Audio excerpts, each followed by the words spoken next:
राज्यातील नगरपालिका आणि नगर परिषदांच्या निवडणुकांचं बिगुल वाजलं। 10 नोव्हेंबरपासून अर्ज दाखल करता येणार। 2 डिसेंबरला मतदान तर 3 डिसेंबरला निकाल।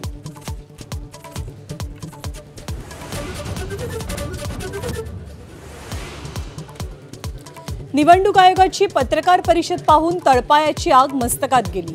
राज ठाकरेंचा घणाघात तर आयोग सत्ताधाऱ्यांच्या हातातलं बाहुलं असल्याचाही गंभीर आरोप।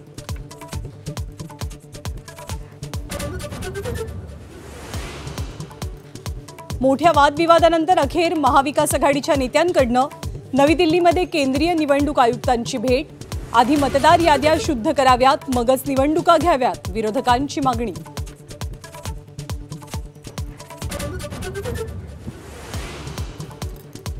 फलटणच्या महिला डॉक्टर आत्महत्येनंतर रामराजेंविरोधात रणजितसिंह निंबाळकर वाद विकोपाला।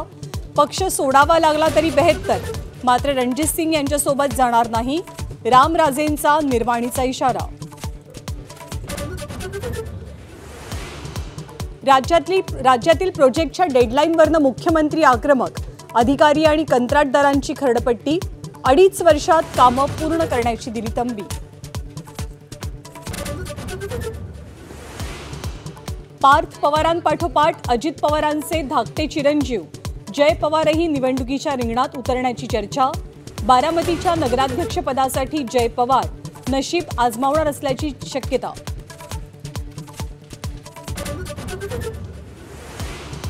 अन्न आणि नागरी पुरवठा मंत्री छगन भुजबळांवरच्या हृदय शस्त्रक्रियेनंतर अजित पवारांकडून प्रकृतीसाठी सदिच्छा व्यक्त, तर सुप्रिया सुळेंकडूनही बरं होण्यासाठी प्रार्थना। जुन्नरसह अहिल्यानगरातल्या बिबट्यांचं स्थलांतर करण्याच्या हालचाली।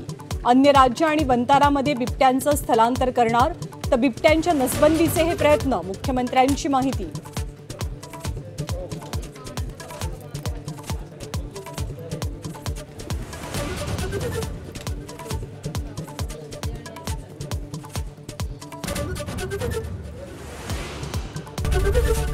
एबीपी माझा, उघडा डोळे बघा नीट।